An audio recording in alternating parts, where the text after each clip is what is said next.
Shalom à tous, que la paix du Seigneur soit avec nous. Et j'espère que nous allons tous bien dans cette saison, que le Seigneur continue de nous faire du bien. Prions ensemble et commençons ce moment merveilleux que le Seigneur nous donne encore d'avoir ensemble ce matin. Seigneur, je veux bénir ton nom, je veux te rendre toute la gloire. Je veux te dire merci pour ce que tu fais. Je veux te dire merci pour ta grâce. Je veux te dire merci parce que je sais que tu es au rendez-vous.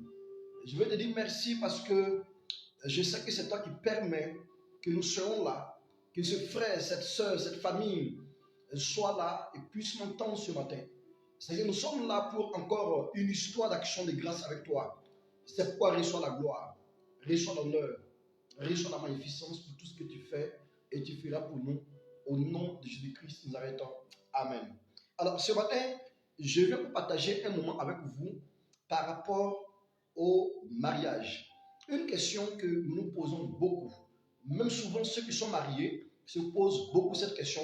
Mais principalement, ce matin, je vais toucher deux points. Par rapport à la jeunesse, ceux qui veulent s'élancer dans le mariage. Et en secondo, par rapport aux personnes qui sont déjà mariées. Alléluia. Alors, la première question que je veux, le thème que je vais traiter ce matin, c'est qui marié? Qui marié?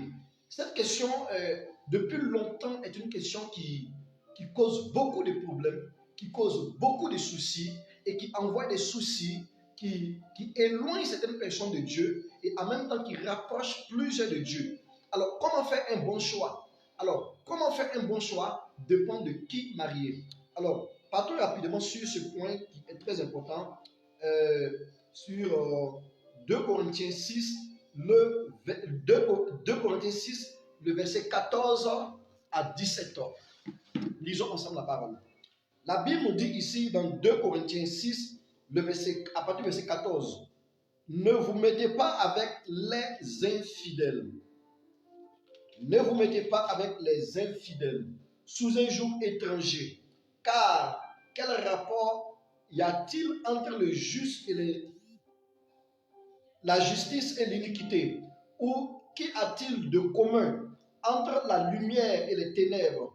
Quel accord a-t-il entre Christ et Bélial? Ou quelle part a le fidèle et l'infidèle? Quel rapport a-t-il entre les temples de Dieu et les idoles? Car nous sommes les temples de Dieu vivant, comme Dieu l'a dit. J'habiterai et je marcherai au milieu d'eux. Je serai leur Dieu et ils seront mon peuple. Alléluia. Voici, ce verset est clair. Par rapport à Corinthiens, il est clair ici par rapport au choix du mariage. Qui est marié, qui n'est pas marié. Mais le problème aujourd'hui, c'est qu'est-ce qui se passe? Et nous avons toujours des histoires par rapport à cela. Est-ce que c'est parce que certaines personnes ne connaissent pas la parole de Dieu? Ou est-ce qu'ils veulent forcer la volonté de Dieu? Nous pensons qu'il y a deux choses. Premièrement, certains veulent forcer la volonté de Dieu. Et en deuxième position, certains ne veulent pas écouter. Certains veulent faire ce qui les passe en fait par la chair. Et la troisième position, ce sont des gens en fait qui ne connaissent pas la parole de Dieu et qui cherchent véritablement à savoir. Alors aujourd'hui, je vais parler à ceux qui sont à ceux qui cherchent véritablement à savoir qu'est-ce que c'est le mariage, comment se marier, comment faire un choix du mariage. Je vais te partager aujourd'hui 5 points. Alors frères et sœurs, n'oublie pas de t'abonner, n'oublie pas de partager pour faire du bien au maximum. Alors le choix du mariage se fait premièrement et uniquement dans l'église. On ne peut pas faire un choix si ce n'est qui se passe hors de la présence de Dieu. Le choix du mariage se fait et doit se faire uniquement dans l'église. Et là, je parle à ceux qui sont chrétiens. Je parle plus précisément à ceux qui sont disciples de Jésus. Je ne parle pas à ceux, par rapport à ceux qui viennent à l'église ou qui sont des partisans des cultes. Non, je ne parle pas aux païens. Je ne parle pas aux non-convertis. Je parle uniquement à ceux qui viennent à l'église et qui sont dans leur cœur nés de nouveau, qui appartiennent au royaume des cieux, qui reconnaissent qu'ils sont disciples de Jésus. Alors, un disciple de Jésus ne peut pas faire son choix du mariage hors de l'église. Pour pouvoir faire un choix du mariage, pour que les choix soient selon la volonté de Dieu, il faut que ce choix soit uniquement dans l'église de Christ. Alors, c'est dans le peuple de Dieu, parmi les disciples de Christ, que toi qui es disciple du Christ, tu dois choisir ton conjoint, ta conjointe. Alors, il est hors des questions, selon la parole de Dieu, que tu peux faire un choix qui est hors de la présence de Dieu. Le deuxième point que je te partage ce matin encore, c'est quoi? C'est ne jamais faire des convertis pour se marier. Est-ce que tu comprends? Ne jamais faire des convertis pour se marier ou ne jamais marier un nouveau converti. Je t'explique, frère. Il y a aujourd'hui ce phénomène qui se passe où nous avons trouvé certains de nos anciens qui vont convertir en fait certaines sœurs, qui vont convertir certains frères pour les amener à l'église. Pour que si ces personnes viennent à l'église là, ils puissent dire, ah, bon, ok, c'est un chrétien. Il était là, ça fait 2 mois où il était dans une église et puis il est venu là. Non, le choix se fait uniquement avec une personne qui est de l'assemblée du Christ, des anciens, et une personne qui est disciple, qui était disciple, qui est converti il y a longtemps. Alors, tu ne peux pas partir, prendre ta copine, prendre ton copain, qui était en fait d'une autre religion. Parce que nous ne sommes pas d'une religion, nous sommes d'un mouvement du royaume des cieux à la terre, et qui doit quitter la terre pour partir vers le royaume des cieux. C'est pour ça que Jésus dit que non, réjouissez-vous, parce que le royaume des cieux est venu vers vous. Et maintenant, nous devons maintenant monter cette adoration du royaume des cieux vers le royaume des cieux. Alléluia. Alors, il est hors des questions, frères et sœurs, que tu puisses partir prendre un non-converti, le converti ou la convertie, l'envoyer à l'église pour marier cette personne. Non, la Bible dit non parce que c'est de l'idolâtrie. Alors, et tu ne peux pas en fait évangéliser quelqu'un dans le but de marier la personne. C'est dangereux. C'est très dangereux. Du moment que la personne connaît ton intention, du moment que la personne sait ce que tu veux, du moment que la personne sait que ah, je te veux, il me veut ou elle me veut, mais si je ne suis pas converti, la personne ici ne va pas me marier, mais tu ne vas pas avoir de mariage. La personne va faire quoi? La personne va partir se convertir, la personne va partir faire un semblant de conversion, être à l'église, jusqu'à être baptisée, partir prendre une responsabilité dans le but de pouvoir avoir une alliance à cause de toi. Et la Bible dit non à cause de cela. Et aujourd'hui, nous avons eu beaucoup de ramassites, nous avons eu beaucoup de personnes qui sont venues à l'église, qui ont fait un semblant de conversion à cause de il ou elle. Mais parmi eux, vous allez me dire que non, il y a certaines personnes parmi eux qui se sont convertis après. Ce sont des cas très rares, avec des difficultés, après avoir traversé des moments qu'il ne faut pas. Et si c'est le cas, attends. Tu ne peux pas évangéliser une personne dans le but de marier la personne. Non. Tu comprends? Tu ne peux pas convertir une personne dans le but de l'évangéliser, de marier la personne. Tu ne peux pas partir prendre un nouveau converti pour marier. Non. Si c'est un nouveau converti, cela encore vaut mieux qu'une personne que tu viens de convertir dans le but de marier la personne. Alors, ce nouveau converti, pourquoi ça vaut mieux? Parce qu'il va falloir que tu attends. Attends que la personne soit solidement enracinée en Christ. Attends que la personne ait une base, des fondements en Christ. Attends que la personne puisse pousser des racines et qu'on puisse voir les fruits de cette personne. Et en fonction de cela maintenant, tu pourras dire, oui, je peux m'engager avec cette personne. Parce qu'il est dangereux en fait de prendre un enfant, un nouveau-né, pour donner à un adulte de marier. Ce n'est pas compatible.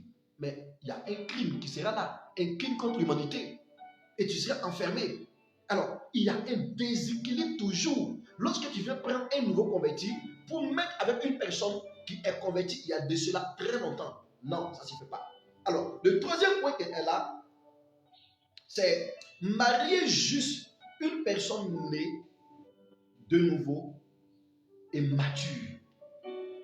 C'est le contraire en fait du deuxième point. Le deuxième point te dit, tu ne peux pas marier une personne qui est nouvellement convertie.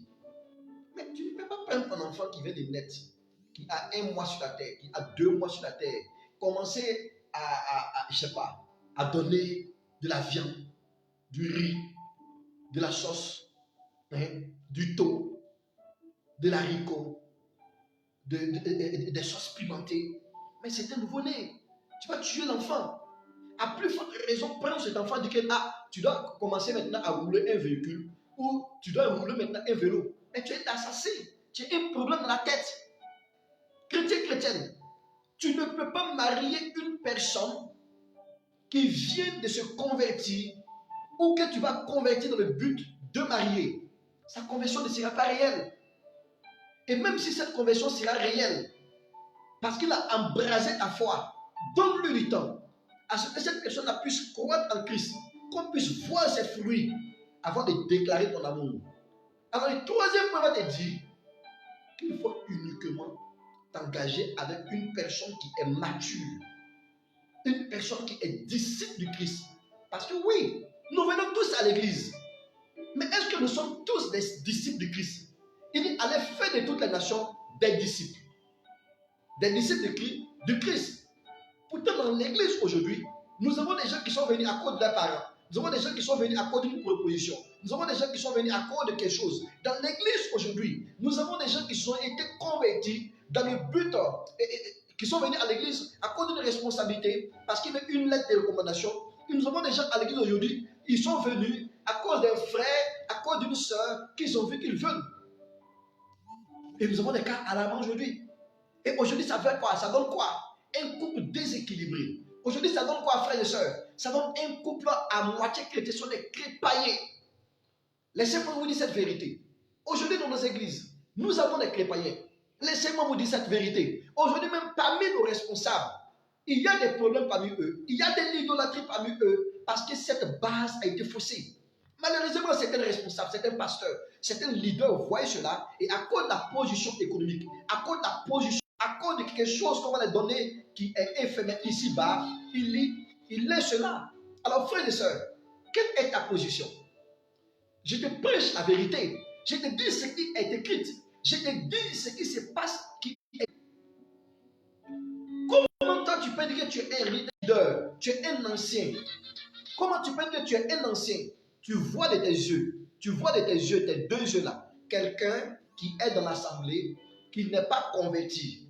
Quelqu'un qui est dans l'assemblée, qui n'est pas converti, ou qui est mal converti, et tu le laisses partir vers ta fille, vers une fille de l'église, ou vers un homme de l'église, qui est ancien, qui est assis dans l'église. Mais souvent aussi, ce n'est pas la faute des pasteurs, mais c'est vous les fidèles. Souvent, c'est vous, les disciples. Mais comment vous pouvez dire que vous êtes chrétien? Comment vous pouvez dire que vous êtes des disciples? Vous êtes à l'église et vous voulez partir faire des mariages mixtes? Comment vous pouvez dire que vous êtes des pasteurs, vous êtes des disciples et vous voulez forcer la volonté en fait de la Bible, de Dieu qui a été écrit dans la Bible, ou partir forcer ou essayer de tordre les choses devant les responsables en les soudoyant ou en les donnant quelque chose? Comment toi aussi pasteur, comment toi aussi leader, tu vas regarder ce qui est de l'homme et puis en fait laisser ce qui est de Dieu. C'est pour ça qu'aujourd'hui, cette génération que nous sommes là, mais la plupart sont en train de tomber. La plupart sont en train de prendre mauvais exemples sur vous. Revenons à la parole de Dieu. Il est écrit clairement. Ce n'est pas moi qui l'ai écrit. Ce n'est pas mon père ni ma mère qui l'a écrit. Ce n'est pas mon épouse qui l'a écrit. Ce n'est pas mon coach qui l'a écrit. Mais c'est la parole de Dieu qui a été dictée par Dieu aux hommes. Qu'il ne se trouve point parmi vous des gens qui font alliance avec les ténèbres pendant qu'ils sont lumière. Il y a un qui va disparaître obligatoirement. Frère, il y a un qui va tuer l'autre. Pendant que tu seras dans des moments de faiblesse, l'autre va te dire, mais attends, écoute, mais ce n'est pas un problème. Personne ne va nous voir. Allons-y faire cela. Allons-y vers le doudou. Allons-y vers les médicaments. Voici comment nous sommes en train d'assister et nous avons tué nous-mêmes le christianisme. Frères et sœurs, quelle est ta position? Je suis en train de prêcher une réalité qui est écrite dans la parole de Dieu. Je suis en train de prêcher une réalité qui est là, qui est dans la Bible. Mais aujourd'hui, malheureusement, quand tu prêches cette vérité, tu es marginalisé par tout le monde, tu es combattu par tout le monde, tu es abattu par tout le monde. Mais grâce à Dieu, on reste debout. Grâce au Seigneur, on reste debout. Écoute, frères et sœurs, tu dois te marier avec une personne qui est mature. Partagez cette vidéo pour aider les frères. Partagez cette vidéo pour aider les sœurs. Ça va stopper la sorcellerie dans l'église. Ça va stopper le mysticisme dans l'église.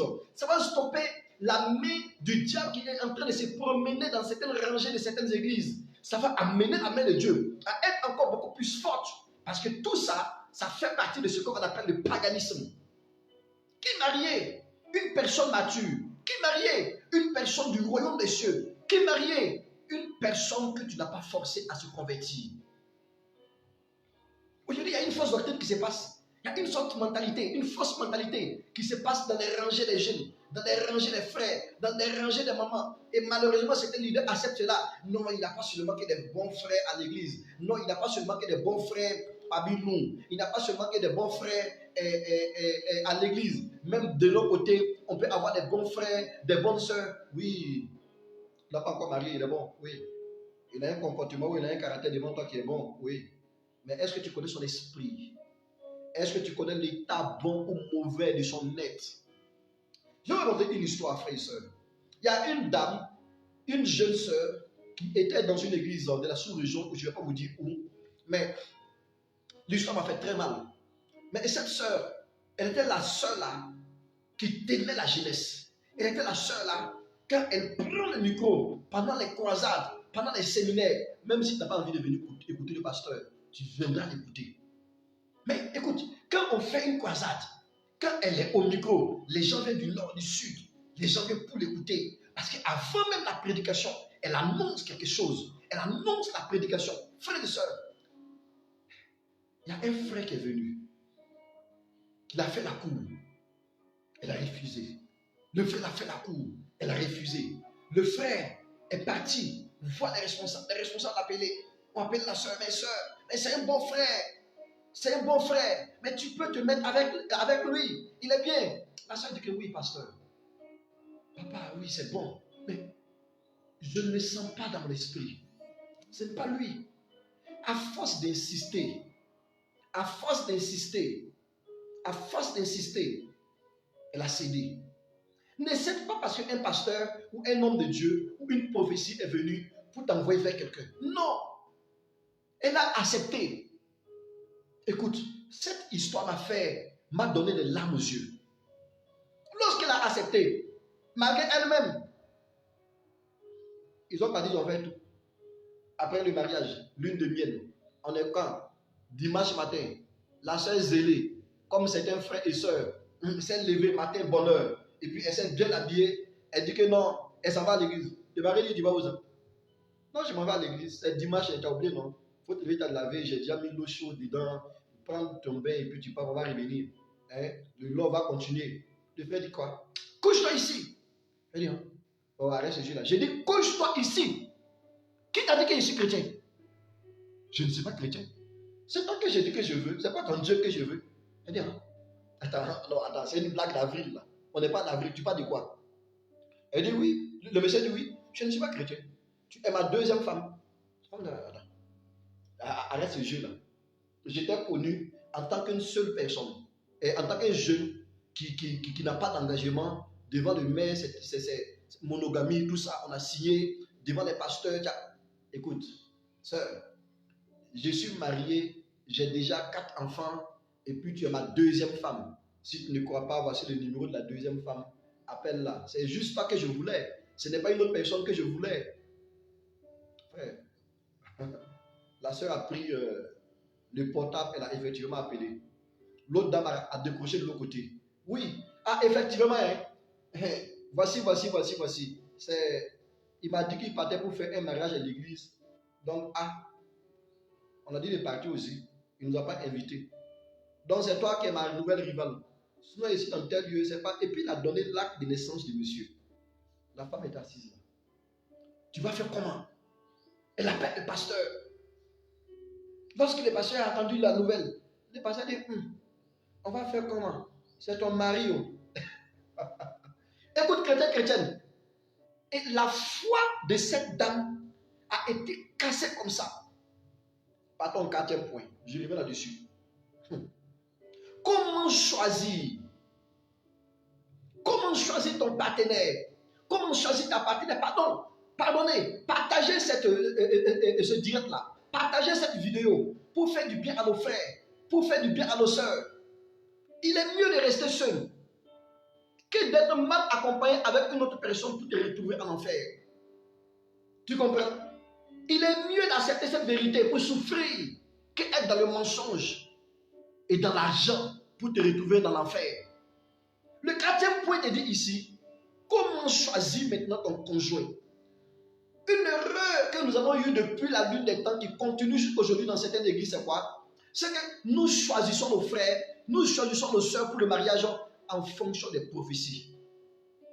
Nous choisissons nos frères et nos soeurs, nos âmes sœurs, nos conjoints, nos conjointes, en fonction de certaines pressions qu'on reçoit, des soi-disant pères spirituels, mères spirituelles, ou papa ou maman de la famille, ou certains conseils qu'il ne faut pas. Dedans là, tu vas consommer ça toi seul. Dedans là, tu vas vivre là-bas toi seul. Dedans là, on va partir t'accompagner. On va faire pip, pip, pip, pip. On va chanter, on va danser, on va sauter. Mais tu restes toi seul. Si c'est le paradis, tu vivras le paradis toi seul. Et on viendra souvent à midi t'aider dans ce paradis-là. Si c'est l'enfer, tu seras seul et personne ne passera. Mais quand on aura des besoins, on passera vers toi. Regarde cette soeur. Le passé a dit, mais tu es déjà marié. Écoute, je vais parler à ses frères. Je vais parler surtout à ses soeurs qui un jour peuvent se retrouver dans ce cas. Le mariage ne se fait jamais en choix face ou sous l'accord d'une prophétie donnée ou d'une direction donnée. Tu ne dois jamais te marier par prophétie. Pourquoi? Hier, nos grands-parents, hier, nos grands-mamans se sont mariés par prophétie. Mais la moitié d'entre eux ont eu des problèmes après. Mais la moitié d'entre eux ont dit oui, ou la majorité d'entre eux, c'était bon. Parce qu'en fait, l'évangile et la sincérité en son temps étaient plus que maintenant.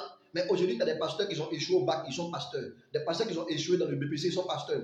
Des pasteurs qui ont échoué dans la vie, ils sont pasteurs. Des pasteurs qui ont cherché les choses, qui n'ont pas eu leur avenir quelque part. Ils sont des leaders d'église. Des gens qui sont des faux, des marabouts, qui ont vu que leur maraboutage n'avançait pas. Ils sont devenus maintenant des chrétiens, des charlatans, qui sont convertis, qui ont une Bible renversée devant eux, qui sont là. Tu vas te mettre devant qui? Écoute ton cœur, frère. On a ces soeurs, ces frères qui sont à l'église, qui se font des bonnes personnes, qui se font des bonnes sœurs, qui se font des bonnes morts. C'est-à-dire les prophètes, ceux qui ont le monopole de la voix de Dieu. Et ceux-là aussi viennent pour prophétiser. Ceux-là aussi viennent pour vouloir diriger les gens. Écoute, si ce n'est pas prophétie, tu t'es marié, tu vas divorcer aussi par prophétie. Si c'est par prophétie que tu t'es marié et que ça a été le piédestal de ton mariage, écoute, c'est par prophétie aussi, ton mariage sera détruit. La prophétie vient uniquement que pour exhorter. Oui, c'est bien, continue. Pour t'encourager, le chemin est dur, continue. Et pour t'édifier, prends courage, l'Éternel est dedans. La prophétie vient pour confirmer encore ce que tu as reçu face à cette soeur ou face à ce frère. Écoute, vous qui êtes dans les églises, votre travail là, c'est de montrer qui doit marier qui. Il va vous juger. Il va vous juger. Et ce jugement sera tellement grave que vous allez demander aux montagnes de tomber sur vous. Mais les montagnes vont dire que non, on n'était pas là-bas avec toi. Tu nous avais même ordonné de fuir, de quitter. Et nous avons quitté. Frères et sœurs, arrête ce ministère. C'est un faux ministère. Ton travail, c'est de conseiller. Ton travail, c'est de monter une direction ou des directions. Et la personne maintenant va partir choisir ce qu'il faut. Comment te marier? Comment faire le choix de ton conjoint, ta conjointe? Écoute ton cœur. 2 points à 3 points pour faire son choix. Le premier point à ne jamais rater, c'est est-ce que j'ai la même vision avec ce frère ou avec cette soeur? Mais écoutez, si tu rates la vision et que tu es là, oh, je suis amoureux de lui, oh, je ne peux pas respirer, oh, quand il est à côté de moi, ah, pasteur, oui, ton démon n'est pas encore parti. Ton démon n'est pas encore parti, puis tu es parti de marier. Mais écoute, l'amour là, c'est en deuxième, en troisième position. On se marie d'abord dans les qualités du mariage là. Il faut d'abord voir la vision. Mais ce sont les gens qui ont la même vision là, qui marchent ensemble. Mais les gens qui ont la même vision là, ils se comprennent. Mais les couples qui ne se comprennent pas, c'est toujours la bagarre, c'est toujours les disputes. Mais regardez-les bien, ils ne sont pas compatibles à quelque part. Quand on parle de compatibilité, c'est quoi? La compatibilité vient de la vision. Mais si vous n'êtes pas compatible, si vous n'avez pas la même vision, comment vous allez être compatible? Tu comprends? Il faut avoir, en fait, premièrement, la même vision. Mais si vos visions arrivent à se coller, l'entente va se poser. Maintenant, si là, maintenant, ce premier point est OK, vous allez voir que déjà, vous entendez sur plusieurs points. Déjà, vous pouvez vous entendre sur plusieurs points. Déjà, il y a une cohésion sur plusieurs plans, sur plusieurs points de votre relation, de votre vie. Mais vous n'avez pas la même vision, vous vous mettre ensemble. Vous voulez quoi? Il y a un qui veut être trafiquant, et puis il y a un qui veut être douanier. Mais il va y avoir toujours la guerre à la maison. Il y a un qui veut se mettre dans la corruption, et puis il y a l'autre qui lutte contre la corruption. Mais vous voulez quoi? Ce sont des querelles. Et même sur le lit là-bas, là, vous allez faire la bagarre. Tu comprends? Mais le choix du mariage, d'abord la vision. Est-ce qu'on a la même vision? C'est vous savez, tu ne peux pas avoir la même vision avec une personne qui est nouvellement convertie. La personne est bébé. La personne est bébé. Vos esprits ne se collent pas. Il y a une différence de 80 ans entre vous. C'est pour ça, enseigne-le d'abord. Enseigne-la d'abord. Pas dans le but de le marier ou de la marier, mais dans le but d'avoir une âme pour le Christ Jésus. Une âme affaiblie. Une âme mature. Quelle est ta vision? Est-ce que ta vision avec ce frère ou avec cette soeur qui te fait la cour ou que tu veux faire la cour, est-ce que ça va d'abord ensemble? Maintenant que vos visions vont ensemble, le premier point encore revient d'actualité. Est-ce que c'est un chrétien né de nouveau? Pas un chrétien baptisé. Il y a plusieurs qui sont baptisés étant enceintes, mais n'ont pas su. La jeune fille, elle était enceinte de 2 mois, 3 mois. Le pasteur n'a pas su, il l'a baptisé. Et puis après, on fait le mariage. 6 mois après, elle accouche. Mais c'est un miracle. C'est un miracle. Même la naissance de Jésus n'a pas été comme ça. Toi, tu es né à 6 mois et puis tu n'es pas prématuré. Le bébé là, gros, grand, bien en forme. Attends. Est-ce que la personne est née de nouveau? Est-ce que la personne est un disciple du Christ? Qu'est-ce que c'est un disciple du Christ? C'est quelqu'un qui a été discipliné en fonction de la parole de Dieu. C'est quelqu'un qui vit en fonction de la parole de Dieu. C'est quelqu'un qui marche en fonction de la parole de Dieu. La vision est très importante. La vision est très, très importante. Et quand la vision est OK, que la personne est née de nouveau, maintenant, il faut passer au troisième point. Est-ce que tu as la paix du cœur? Oui, si la paix du cœur est là, il n'y a même pas un hic. Maintenant, observe, prie. Si c'est ça, l'amour va naître. Mais si c'est renversé, quand on veut voir d'abord l'amour, tu regardes les seins qui sont debout, tu regardes les seins qui sont gros, tu regardes les grosses fesses, ou bien tu regardes la forme du pantalon, ou bien tu regardes l'argent qui est dans le bédou, ou bien tu regardes la beauté, la forme du corps de la personne. Tu vas directement dans ton enfer avant de te retrouver dans un semblant d'arrangement. Est-ce que, en fait, le choix que tu fais là, est-ce que tu as la paix du cœur dans ça? Vous voyez comment plusieurs personnes ont été détruites dans nos églises. Vous voyez comment plusieurs faux sont venus en fait des mariages qu'il ne fallait pas. Et aujourd'hui, quand les chrétiens les regardent, ou quand nous, les jeunes chrétiens, on les regarde là, on n'a même pas de courage. On n'a même pas le courage de se marier. Pourquoi? Parce que le témoignage n'est pas bon. Le témoignage n'est pas ce que nous voulons. Mais tu es là, tu es jeune, tu vois tes oncles, tes tantes, ou bien ceux qui doivent être des dévanciers, des exemples pour toi là. Ça se frappe dedans chaque fois, ou bien sont des querelles chaque fois, ou bien chaque fois c'est type pour partir en délivrance, ou bien dans des lieux de prière pour demander à Dieu d'intervenir. Il va intervenir comment? Parce qu'on t'avait déjà prévenu. La vision d'abord. Est-ce que nous avons la même vision? Est-ce que tu as la paix du cœur? Et maintenant, quand tu as la paix du cœur, maintenant vient l'amour. Vous avez remarqué que ce sont les gens qui sont toujours proches là. Même s'il n'y a rien entre eux, les gens disent on a quelque chose entre eux. Parce que la proximité, la même vision là, ça crée quelque chose dans le futur. Tu comprends? Si tu n'as pas la même vision avec ton conjoint, avec la personne qui t'a marié là, dans le foyer là, ça va être toujours des problèmes. Tu comprends? Alors, maintenant, pour vous qui êtes déjà mariés, qui n'avez pas compris ce point avant, la première chose que vous devez faire, c'est commencer déjà à vous repentir. Demandez pardon à Dieu parce que vous avez sauté en fait les réalités et les vérités du mariage et puis vous êtes retrouvé dans un lieu qu'il ne fallait pas. Demandez pardon à Dieu. Et en fin de compte, asseyez-vous, toi et ta femme, toi et ton mari, entendez-vous, parlez, et revoyez certaines choses. Et revoyez certaines choses en fonction de la parole de Dieu. Vous comprenez? Et revoyez la vision que l'autre laisse pour elle, que l'autre marche en faisant de pour l'autre. Et ensemble, causez beaucoup, parlez beaucoup. Parce que déjà, s'ils n'ont pas la même vision, ils ne vont pas beaucoup causer ensemble. Ils ne sont pas tout le temps ensemble. Tu comprends? Les gens de la même vision sont tout le temps ensemble collés. Tu comprends? C'est très important. Et je reviens toujours sur le quatrième point. Sur le quatrième point, on ne se marie pas par prophétie. Mais si tu as l'embarras de choix, si tu ne sais pas quoi faire, parce qu'il y a des gens comme ça, ils ont 3 filles devant eux. Mais la vision toujours va venir à une qui sera beaucoup plus connectée, ou bien à une qui sera beaucoup plus connectée à ta vision que l'autre. En ce moment, va, retire-toi, toi seul. Écoute la voix de Dieu. Écoute le Seigneur. Seigneur, qu'est-ce que tu veux de moi? Le Seigneur, dans la tranquillité, en te retirant de toutes ces personnes-là, va te diriger vers une personne. En ce moment, la prophétie peut venir. En ce moment, tu peux venir vers un pasteur, vers une dame, je ne sais pas, vers les prieurs, des prieuses, vers une prophétie. Écoutez maintenant qu'est-ce que Dieu dit. Et en fonction de cela, si tu as la paix du cœur, face à ce que Dieu m'a dit, face à cette volonté de Dieu qu'on livre sur ta vie, en ce moment, tu t'engages. Tu ne t'engages pas en fait parce que il faut t'engager parce que le pasteur a dit. Maintenant, il y a des cas aussi où cette personne en fait, ne sait pas quel choix faire.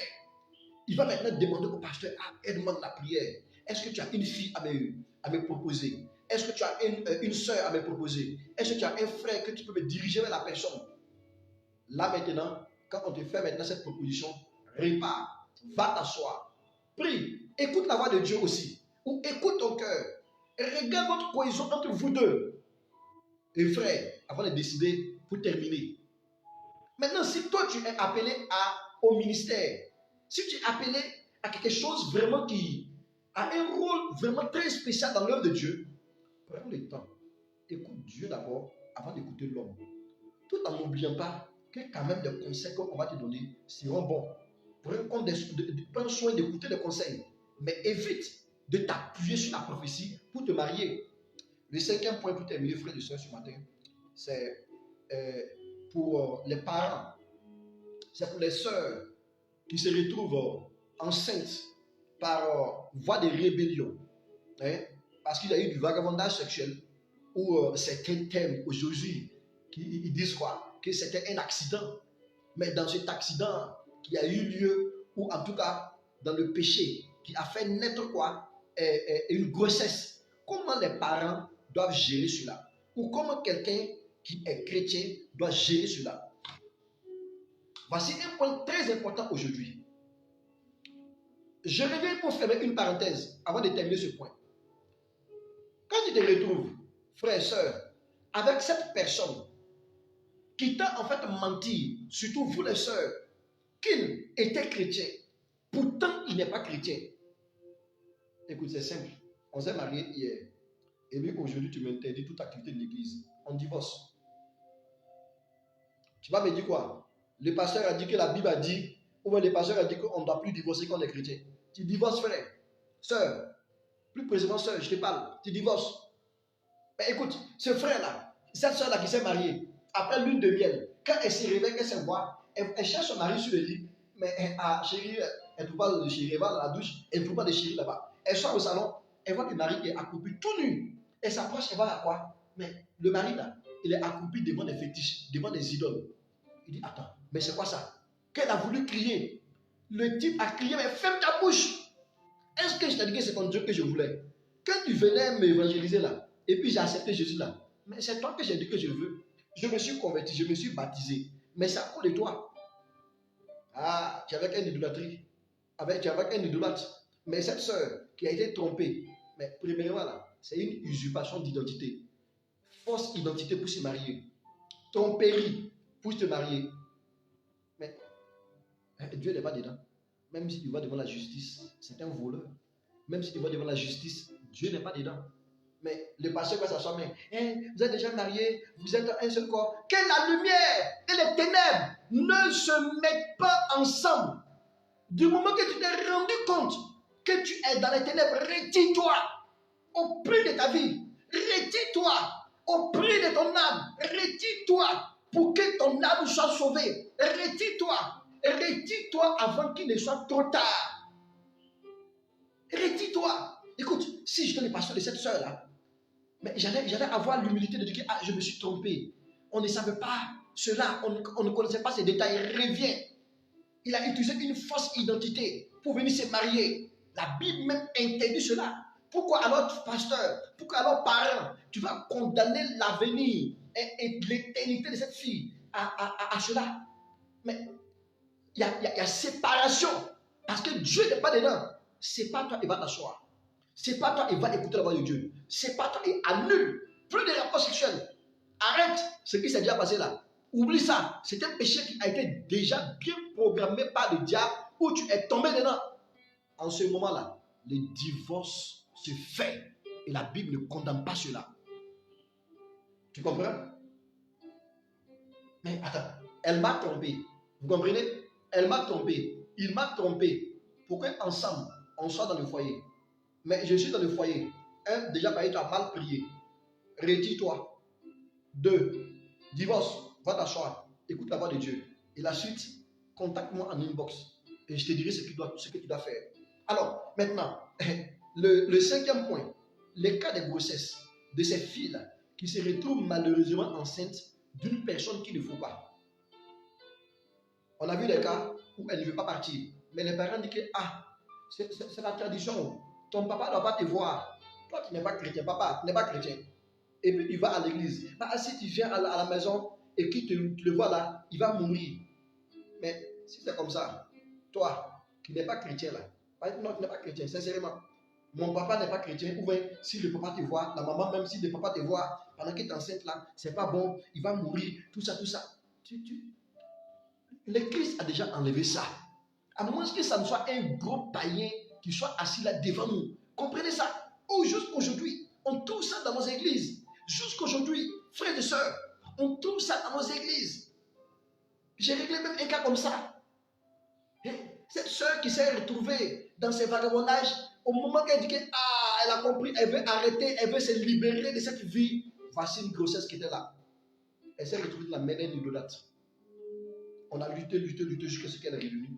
Mais quand elle est revenue, le papa n'était pas prêt à l'approcher. Il ne voulait pas l'accepter sur le toit. J'ai dit attends, mais soit tu as accepté Jésus, soit tu n'as pas accepté Jésus. Recevez-la. Dans ce genre de cas, la fille reste à la maison ou reste dans la cour d'un des membres de l'église ou l'un des membres de la famille et coupe le contact avec l'auteur de la grossesse si la personne n'est pas chrétienne. Coupe les contacts. Parce qu'en fait, c'est une stratégie que l'ennemi aujourd'hui a posée pour détruire les familles, pour amener les frères et les soeurs de nos familles à pouvoir, en fait, à retirer les chrétiens obligatoirement de leur niveau pour les reconvertir. Jeune sœur, si par malheur dans ta désobéissance, tu as été envoûté et tu te retrouves enceinte d'une personne en fait qui ne partage pas le même Dieu que toi, d'une personne qui n'est pas disciple du Christ, d'une personne qui t'a trompé, ne mets pas pied dans la cour de la personne. Parent, ne laisse pas ton fils, ne laisse pas plutôt ta fille partir de la cour d'une telle personne. Parce que la Bible dit qu'il n'y a pas d'union entre la lumière et les ténèbres. Et c'est ton devoir de rappeler cette sœur-là qu'elle ne doit pas partir là-bas. C'est ton devoir d'ouvrir les yeux de cette sœur-là. C'est ton devoir d'empêcher ta fille d'être éternellement dans les griffes du lion. Qu'elle reste là. Prends en charge. Qu'elle accouche. Et maintenant, si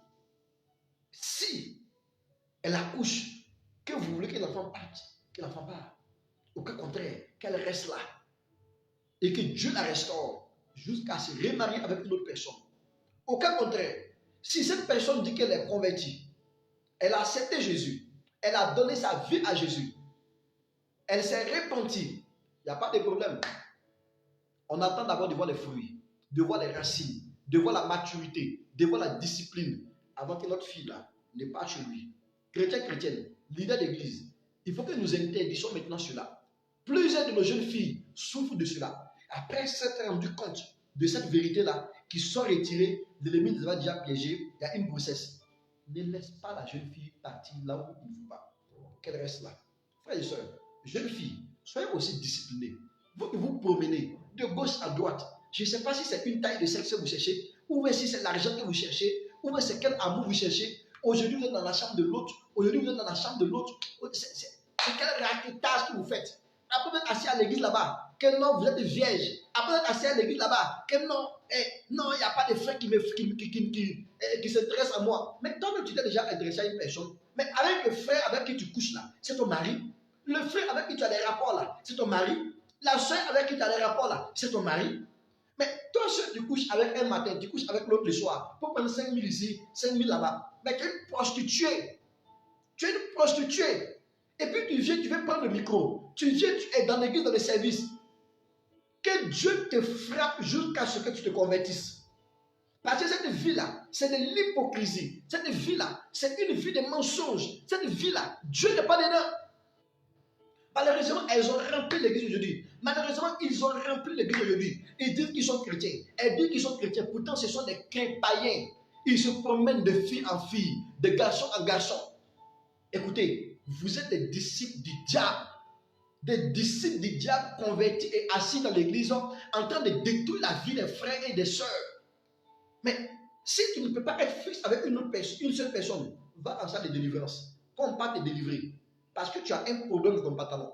Tu as un problème dans ta jupe. Point de relation sexuelle jusqu'au mariage.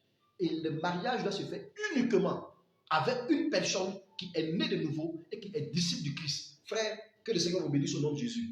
Toutefois, je n'ai pas de problème avec quelqu'un, mais c'est juste ce qui est écrit dans la Bible que j'essaie d'interpréter pour te donner la vie. Alors, marche en fonction de cela. La Bible dit encore dans notre texte de base, dans 2 Corinthiens 6, verset 14 à 17 ans, qu'il n'y a pas de relation entre la lumière et les ténèbres. Il n'y a pas de relation possible entre les ténèbres que tu veux essayer d'obliger à être lumière. Ce n'est pas possible. Il n'y a pas de ténèbres, il n'y a pas de lumière entre ce qui est mal converti ou veut se forcer à convertir pour être chrétien, pour marier. Il ne doit pas avoir de relation. Frère, il y a une relation uniquement entre ceux-là qui sont de la même maison. Une relation entre ceux-là qui sont de du même Dieu. Entre ceux-là, il n'y a pas deux dieux, il n'y a pas trois dieux. C'est un seul Dieu qui est mort, qui a été ressuscité, à savoir Jésus-Christ de Nazareth. Que Dieu te bénisse. Que tous les points d'action de grâce au nom de Jésus. Si tu as un fils, si tu as une fille qui est dans les pièges du diable, qui est dans les pièges de la sexualité, actuellement là où tu es, lève ta main, je prie pour elle. Si toi-même tu es dans les pièges de la sexualité, si toi-même tu es dans les pièges et des rapports sexuels et autres hors mariage, de l'infidélité, de l'adultère, lève ta main, je prie pour toi au nom de Jésus. Je déclare au nom de Christ Jésus que toute activité de l'ennemi contre ta vie soit brisée au nom de Jésus. Je prie d'abord que la délivrance te saisisse au nom de Jésus, que tu sois délivré de ta mentalité, que tu sois délivré de ton esprit, que tu sois délivré dans ta chair, que tu sois délivré dans tes actions au nom de Christ Jésus. Que l'Esprit de Dieu qui n'était pas en toi, la nouvelle naissance que tu n'avais pas, vienne au nom de Jésus. Je déclare au nom de Christ Jésus. La Bible dit qu'une personne qui est vraiment convertie, qui est née de nouveau, a le Christ. C'est pour ça qu'au nom de Christ Jésus, à partir d'aujourd'hui, que l'Esprit de Dieu te visite au nom de Jésus. Dis avec moi, Seigneur Jésus, je te demande pardon pour cette mauvaise vie sexuelle que j'ai vécue avant. Je te demande pardon d'avoir trahi, d'avoir trompé les frères et les sœurs, d'être dans plusieurs relations. Seigneur, je vais arrêter. Seigneur, je vais marcher avec toi. À partir d'aujourd'hui, prends-moi, dirige-moi, que ta grâce, que ta paix soit avec moi. Délivre-moi cette vie. Permets-moi d'être précis maintenant, de mûrir en toi, au nom de Christ Jésus. Amen. Je veux prier pour toi, qui reconnais que ce que tu fais là, c'est mauvais. Tu es dans l'église, ton travail là, c'est de diviser les couples. Ton travail là, c'est de diriger les couples. Le Christ est le chef de l'église. Il est le chef des couples. Pourquoi toi tu te promènes pour être prophète de mariage, prophète de ceux qui doivent se marier, prophète ou prophétesse qui va diriger les couples des gens? Pourquoi? Seigneur, je prie au nom de Christ Jésus que tu donnes un nouveau travail à cette sœur, que tu donnes un nouveau travail à ce frère, que tu donnes un nouveau travail à ce leader au nom de Jésus-Christ, qui puisse se focaliser sur toi au nom de Jésus. Alors toi, frère et sœur, qui se laisse diriger tout le temps par les prophéties, qui laisse ton couple dirigé par les prophéties. Mais un de toi, ah, prophète, qu'est-ce que Dieu a dit par rapport à ma situation? Ah, un de toi, qu'est-ce que... Tu envoies des péchés. Parce que la Bible dit que l'Esprit de Dieu qui est en toi, c'est l'Esprit de Dieu qui doit te diriger. Les autres ne peuvent que te donner des conseils. Que Dieu te bénisse. Que sa grâce soit avec toi. Pour plus de questions, tu peux me contacter inbox. Reste le nom de Jésus.